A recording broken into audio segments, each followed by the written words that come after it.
नमस्ते दोस्तों, कैसे हैं आप सब। स्वागत है आप सभी का घर बैठे खेल खेल में हिंदी साहित्य सीखने के इस कार्यक्रम में। अरविंद मिश्रा अभिवादन करता है आपका। दोस्तों, आज का हमारा शीर्षक द्विवेदी युग है। याद रखिए, यह द्विवेदी युग हिंदी साहित्य का एक ऐसा टॉपिक है जो BPSC, UP PCS, Jharkhand PCS में तो हर हाल में पूछा ही जाता है, परंतु संघ लोक सेवा आयोग यूपीएससी की परीक्षा में भी इससे कई छोटे प्रश्न, टिप्पणी के प्रश्न पूछे जाते हैं। जैसे काव्य रूपेक्षिता, कवियों की उर्मिला विषयक उदासीनता, जैसे इतिवृत्तात्मकता, जैसे नवजागरण परक चेतना, जैसे द्विवेदी युग इन साहित्य में खड़ी बोली का विकास। तो ये कई मुद्दे हैं जो द्विवेदी युग को लेकर के परीक्षोपयोगी हैं। दोस्तों, द्विवेदी युग का नामकरण आचार्य महावीर प्रसाद द्विवेदी के आधार पर किया गया। द्विवेदी युग की काल सीमा 1900 से 1920 तक मानी गई। आचार्य महावीर प्रसाद द्विवेदी ने सरस्वती पत्रिका के मुख्य संपादक का कार्यभार 1903 में संभाला, चिंतामणि घोष के कहने पर, और तब से लेकर 1920 तक वह इस कार्य में संलग्न रहे। यही वजह है कि द्विवेदी युग की काल सीमा 1900 से लेकर 1920 तक रही है। दोस्तों, यह माना गया कि हिंदी साहित्य के आधुनिक काल की शुरुआत भारतेंदु युग से हुई, परंतु आधुनिकता की वास्तविक शुरुआत द्विवेदी युग से हुई। इस बात को ध्यान से सुनिएगा। भारतेंदु युग में आधुनिक हिंदी साहित्य की शुरुआत तो हुई, परंतु यह शुरुआत अंतर्विरोध मूलक थी। क्यों? भारतेंदु युग में गद्य और पद्य दोनों की अलग अलग भाषाएं थीं। पद्य के लिए ब्रज भाषा का प्रयोग था, तो गद्य के लिए खड़ी बोली का प्रयोग था। इतना ही नहीं, भारतेंदु युग में राष्ट्रीय जागरण की चेतना तो आई, लेकिन राष्ट्रभक्ति के साथ साथ राजभक्ति, अंग्रेजों की प्रशंसा, एक तरफ राष्ट्रीय चेतना थी तो दूसरी तरफ अंग्रेजों की राजभक्ति, यानी यह मामला भी अंतर्विरोध मूलक था। दोस्तों, साथ ही यदि एक तरफ आधुनिक चेतना, सामाजिक उत्थान और राष्ट्रीय जागरण की बात की गई, तो दूसरी तरफ मध्ययुगीन चेतना, भक्ति युग, श्रृंगारिकता, रीति निरूपण आदि से संबंधित रचनाएं भी लिखी गईं। यही वजह है कि भारतेंदु युग से आधुनिकता तो आई, लेकिन वह अंतर्विरोध मूलक थी, लेकिन द्विवेदी युग में पूरी तरह आधुनिकता स्थापित हुई। यही वजह है कि कह दिया गया कि वास्तविक आधुनिक हिंदी साहित्य की शुरुआत द्विवेदी युग से हुई। द्विवेदी युग में राजभक्ति के लिए कोई स्थान नहीं रह गया था, उसकी जगह उग्र और प्रखर राष्ट्रभक्ति आई। द्विवेदी युग के रचनाकारों ने मरने मारने की बात की, राष्ट्र की बेदी पर प्राणों की कुर्बानी देने की बात की। नाथुराम शर्मा शंकर लिखते हैं, देशभक्त वीरों, मरने से नेक नहीं डरना होगा, प्राणों का बलिदान देश की बेदी पर करना होगा। दोस्तों, पंडित राम नरेश त्रिपाठी लिखते हैं, पराधीन रहकर हम अपना सुख सोग नहीं कह सकते, यह अपमान जगत में केवल पशु ही सह सकते हैं। बालकृष्ण नवीन जैसे द्विवेदी युगीन रचनाकार ने यह जान लिया था कि राष्ट्रीयता की बात तभी की जा सकती है जब तक हम सामाजिक एक न हो जाएं, यानी सामाजिक एकता से ही राष्ट्रीयता या राष्ट्रीय स्वाधीनता की बात की जा सकती है। इसलिए नवीन की कविता सुनिए, लिखते हैं, हिंदू मुस्लिम जैन ईसाई सिख पारसी सबको एक करने की कोशिश, जैन बौद्ध पारसी हिंदू मुस्लिम सिख ईसाई कोटि कंठ मिलकर कह दो आपस में है भाई भाई। सामाजिक एकता से ही राष्ट्रीय जागरण। दोस्तों, तो पहली बात यह कि द्विवेदी युग में राजभक्ति के लिए कोई स्थान नहीं रह गया, उग्र राष्ट्रभक्ति आई। दूसरी बात, कि यहाँ गद्य और पद्य दोनों के लिए एक मात्र भाषा खड़ी बोली आई। याद रखिए, भारतेंदु युग में पद्य के लिए ब्रजभाषा और गद्य के लिए खड़ी बोली थी, लेकिन आचार्य महावीर प्रसाद द्विवेदी ने आगरा भाषण में इस बात को स्पष्ट कर दिया था। उन्होंने कहा, जिनका ध्यान सिर्फ ब्रज क्षेत्र पर है उनकी तो भाषा ब्रज भाषा हो सकती है, परंतु जो अपने आप को संपूर्ण आर्यावर्त, संपूर्ण भारत का समझते हैं, उनकी भाषा हर हाल में खड़ी बोली होगी। यही वजह है कि द्विवेदी युग में भाषाई अंतर विरोध भी समाप्त हुआ। जहां तक साहित्य के विषयों और प्रवृत्तियों का सवाल है, आचार्य महावीर प्रसाद द्विवेदी ने यह स्पष्ट कर दिया था कि अब साहित्य में सिर्फ श्रृंगार और मनोरंजन के लिए कोई स्थान नहीं है। उन्होंने कहा कि साहित्यकार का काम मन बहलाना या मनोरंजन करना नहीं है, जिस प्रकार प्रेमचंद कहा करते थे। प्रेमचंद से बहुत पहले यह बात द्विवेदी जी कह गए। उन्होंने लिखा कि साहित्य मनोरंजन और विलास की वस्तु नहीं। इतना ही नहीं, साहित्य में सिर्फ श्रृंगार जैसे विषय की चर्चा नहीं हो सकती। उन्होंने इस बात को स्पष्ट किया कि साहित्य में चींटी से लेकर हाथी पर्यंत समस्त जीव, बिंदु से लेकर के सिंधु पर्यंत समस्त जल, अनंत आकाश, अनंत पर्वत, अनंत पृथ्वी, सब पर कविता हो सकती है।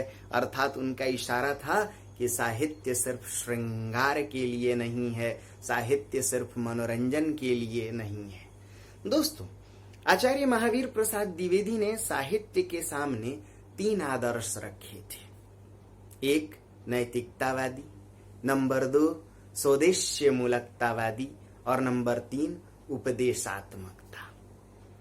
द्विवेदी जी इस बात को जानते थे कि जब तक साहित्यकार अपने नैतिक उपदेशों को राष्ट्रीय जनता तक नहीं पहुंचाएंगे, अर्थात उस समय का नैतिक उपदेश एक ही हो सकता था और वह था राष्ट्र जागरण, राष्ट्रीय हित की बात। और यही वजह है कि द्विवेदी जी के सबसे बड़े शिष्य मैथिली शरण गुप्त ने इन्हीं भावों को अपनी कविता में रखा। भारत भारती में उन्होंने लिखा न केवल मनोरंजन ही कवि का कर्म होना चाहिए, उसमें उचित उपदेश का भी मर्म होना चाहिए।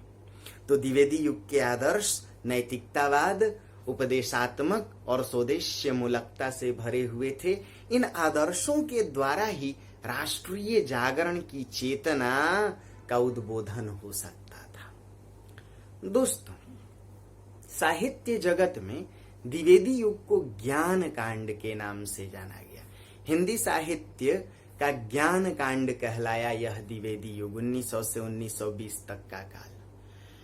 स्वयं आचार्य महावीर प्रसाद द्विवेदी ने लिखा था कि साहित्य ज्ञान की संचित राशि है।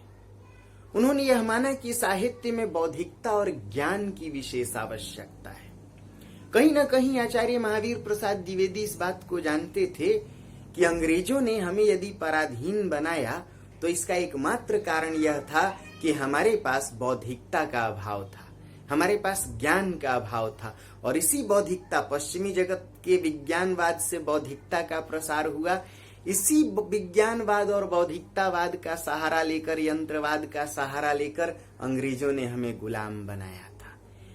तो यह समझा जा सकता है कि महावीर प्रसाद द्विवेदी जी ने द्विवेदी युग के रचनाकारों को ज्ञान और बौद्धिकता, लौकिकता से जोड़ने की कोशिश की। यदि इस बात को थोड़ा और गहराई से समझना चाहते हैं तो द्विवेदी युग में जिस भक्ति चेतना का प्रसार हुआ, याद रखिए, द्विवेदी युग में राम और कृष्ण आध्यात्मिक नहीं है, अलौकिक नहीं है, ये लौकिक है, ये बौद्धिक है। द्विवेदी युग के राम, मैथिली शरण गुप्त की रचना साकेत के राम कहते हैं, आया नहीं मैं यहाँ स्वर्ग का संदेश सुनाने, मैं तो आया हूं भूतल को ही स्वर्ग बनाने। जरा समझिए, पृथ्वी को ही, धरा को ही जो स्वर्ग बनाने की बात करे उसे लौकिक कहेंगे, ना कि आध्यात्मिक, उसे बौद्धिक कहेंगे। दोस्तों, प्रिय प्रवास के कृष्ण, जरा समझिए, अयोध्या सिंह उपाध्याय हरिऔध की रचना प्रिय प्रवास, उसके कृष्ण भी कितने लौकिक हैं, लोक सेवक हैं। इसलिए ये कृष्ण अपनी आध्यात्मिक छवि की जगह बौद्धिक लौकिक छवि लेकर के आते हैं। ये कृष्ण कानी उंगली पर गोवर्धन उठाने वाले नहीं, बल्कि समस्याओं का समाधान बौद्धिकता में तलाशने वाले हैं। द्विवेदी युगीन साहित्य को दो धाराओं में बांटा गया। पहली धारा स्वच्छंदतावादी और दूसरी धारा अनुशासनवादी।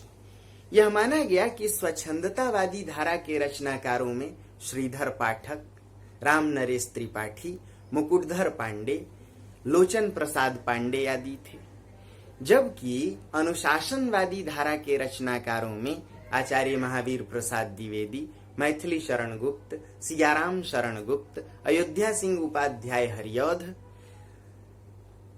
नाथुराम शर्मा शंकर, गया प्रसाद शुक्ल, स्नेही, बालकृष्ण शर्मा नवीन आदि को रखा गया।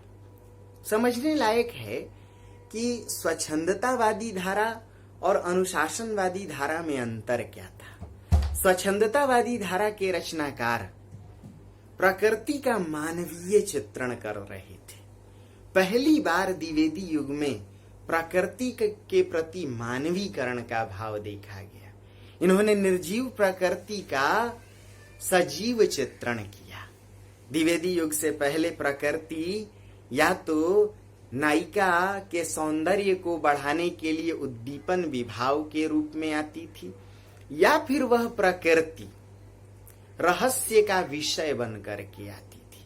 लोग उसे दिव्य मानते थे, प्रकृति की उपासना करते थे, या उस प्रकृति के लता की तरह देह, कामिनी की तरह देह, कंचन, खग, नयन, मृग, नायिकाओं के सौंदर्य वर्णन के लिए प्रकृति का इस्तेमाल कर रहे थे। उद्दीपन विभाव या प्रकृति को दिव्य मानकर, अलौकिक मानकर लोग उससे भय खाते थे, उसकी उपासना। द्विवेदी युग के रचनाकारों ने नायिका का सौंदर्य वर्णन नहीं किया, बल्कि प्रकृति को ही नायिका बना दिया, अर्थात निर्जीव प्रकृति को सजीव रूप में देखने की कोशिश की। ये थे स्वच्छंदतावादी रचनाकार। आचार्य रामचंद्र शुक्ल ने श्रीधर पाठक को सच्चे स्वच्छंदतावादी की उपमा दी। उनकी रचनाएं कश्मीर सुषमा, गुणवंत हेमंत इसी प्रकार की हैं। श्रीधर पाठक जी ने पश्चिमी रचनाकारों की कई रचनाओं का अनुवाद भी किया। जैसे आपने नाम सुना होगा गोल्ड स्मिथ की कई रचनाएं, ट्रेवलर, दी हर्मिट, ऐसी रचनाओं का अनुवाद उन्होंने किया। डिजर्टेड विलेज का अनुवाद किया, उज्जड़ ग्राम के रूप में, एकांतवासी योगी के रूप में। दोस्तों, प्रकृति की उपासना को सजीव रूप से जोड़ने का काम यदि स्वच्छंदतावादी रचनाकारों ने किया, तो द्विवेदी युग के अनुशासनवादी धारा के रचनाकारों पर द्विवेदी जी के आदर्शों का अक्षरशः प्रभाव था। अनुशासनवादी धारा के रचनाकारों में सबसे प्रखर मैथिली शरण गुप्त थे। द्विवेदी जी की तरह ही ये अनुशासनवादी धारा के रचनाकार नवजागरण परक चेतना की बात कर रहे थे, राष्ट्रीय उत्थान की बात कर रहे थे, सामाजिक एकता की बात कर रहे थे, खड़ी बोली के प्रसार की बात कर रहे थे, हिंदी के व्याकरण को मानक बनाने की बात कर रहे थे। दोस्तों, द्विवेदी युग में सरस्वती पत्रिका का संपादन न केवल खड़ी बोली अपितु हिंदी साहित्य के विकास के लिए मील के पत्थर की तरह साबित हुआ, और इसी के माध्यम से हिंदी साहित्य की रचनाएं, चाहे कविता हो, गद्य लेखन हो, निबंध हो या व्याकरण हो, इन सब का संपादन, प्रकाशन और प्रसार हुआ। द्विवेदी युगीन साहित्य के केंद्र में नवजागरण परक चेतना है, और यह नवजागरण परक चेतना एक तरफ सामाजिक उत्थान की बात करती है, दूसरी तरफ राष्ट्र को पूरी तरह से जागृत करने की बात करती है। यह माना गया कि द्विवेदी युग में उग्र राष्ट्रीयता आई। मैथिली शरण गुप्त जैसे रचनाकारों ने यह माना कि पराधीनता से घबराने की आवश्यकता नहीं, यह तो इतिहास का चक्र है, प्रकृति का नियम है कि जो आज गुलाम है कल वह आजाद होगा। जो संस्कृति कभी पतन का शिकार थी उसने उत्थान का चेहरा भी देखा, उसका चरमोत्कर्ष भी हुआ। लिखते हैं, उन्नति और अवनति प्रकृति का एक नियम अखंड है, जो चढ़ता पहले व्योम वही गिरता मार्तंड है। दोस्तों, इन रचनाकारों ने इस बात की स्पष्ट घोषणा की थी कि पराधीनता से घबराने की आवश्यकता नहीं बल्कि उद्यमशीलता की आवश्यकता है। गुप्त जी इस बात में विश्वास करते थे कि संसार का कोई ऐसा कार्य नहीं है जो उद्यम से संभव ना हो। उद्यम के लिए उत्साह चाहिए, उत्साह बढ़ाने के लिए कविता मुख्य हथियार है। इसलिए द्विवेदी युग के रचनाकारों ने कविता को हथियार बना दिया और विवश कर दिया जनता को कि हम कौन थे, क्या हो गए, क्या होंगे अभी, आओ मिलकर विचारें ये समस्याएं सभी। द्विवेदी युग के केंद्र में यदि नवजागरण परक चेतना है दोस्तों, हमारे अतीत से प्रेरणा लेकर के वर्तमान को संशोधित करने का यदि उसमें भाव है, तो वही द्विवेदी युगीन धारा कहीं न कहीं नारी उत्थान के लिए भी अत्यंत प्रखर है। यह माना गया कि द्विवेदी युगीन रचनाकारों ने सदियों से उपेक्षित नारी के प्रति समाज को सजग करने की कोशिश की। साहित्य और समाज में जो नारी अब तक उपेक्षित थी, जिन रचनाकारों ने अब तक लक्ष्मण जैसे वीर पुरुषों का गुणगान तो किया, किंतु ऐसे ही वीर पुरुषों की पत्नी की उपेक्षा की, उन्हीं वीरांगनाओं, ऐसी उपेक्षित स्त्रियों को द्विवेदी युग के रचनाकारों ने साहित्य में प्रतिष्ठित करने का कार्य किया। यहाँ काव्य रूपेक्षिताएं लिखी गईं, यहाँ कवियों की उर्मिला विषयक उदासीनता को तोड़ने की कोशिश की गई। ये रचनाकार संवेदनशील थे नारी के प्रति। इन्होंने माना कि यह कैसा समाज है कि पुरुषों की वीरता को तो याद किया जाता है, परंतु नारी के उत्सर्ग को, नारी के समर्पण को भुला दिया जाता है। इसीलिए द्विवेदी युग में यशोधरा जैसी रचना लिखी गई। द्विवेदी युग में विष्णुप्रिया चैतन्य महाप्रभु की पत्नी, द्विवेदी युग में राधा पर रचनाएं लिखी गई। प्रिय प्रवास, आप समझ सकते हैं, उर्मिला जैसी रचना लिखी गई। दोस्तों, द्विवेदी युग के विषय में यह कहा गया कि इस धारा की जो भाषा थी वह अत्यंत सहज अभिधात्मक थी तथा साहित्य में लाक्षणिकता नहीं थी, और इसे ही लेकर कहा गया कि द्विवेदी युगीन साहित्य इतिवृत्तात्मक शैली का साहित्य था। यह समझा जा सकता है कि उस समय की जनता सहज थी, कम पढ़ी लिखी थी। उसे जगाने के लिए, उसे सामाजिक एकता से बांधने के लिए रचनाकारों ने, साहित्यकारों ने अपने भावों विचारों का संप्रेषण किया। समझिए, कथा सहज होती है, इसीलिए पौराणिक आध्यात्मिक कथाओं का सहारा लेकर द्विवेदी युग में फिर से रचनाएं लिखी गईं। इतिवृत्त का अर्थ कथा होता है। यही वजह है कि द्विवेदी युगीन रचनाएं कथात्मक है, जिनकी शैली सहज है। आप द्विवेदी युग की किसी भी कविता को बहुत आसानी सहजता से पढ़ सकते हैं, समझ सकते हैं। तो मैं उम्मीद करता हूं कि द्विवेदी युग को आप संक्षेप में समझ पाए होंगे। कुछ अन्य बातों को सीखने के लिए इंतजार करें अगले वीडियो तक। तब तक ढेर सारी शुभकामनाएं। नमस्ते दोस्तों।